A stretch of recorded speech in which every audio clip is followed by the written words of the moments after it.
Are you a senior looking to stay healthy without the stress of complicated or expensive healthcare? In this video, we'll break down 5 simple, affordable ways for seniors to stay healthy. Tip number 1.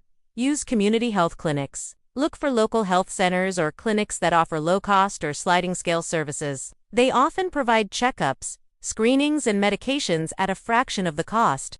Tip number 2.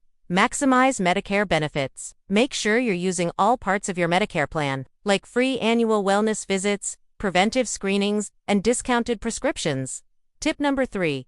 Call for help. Dial 211 or visit beat.org to find free or low-cost programs available in your area, from vision and dental to home care. Tip number 4. Use health apps.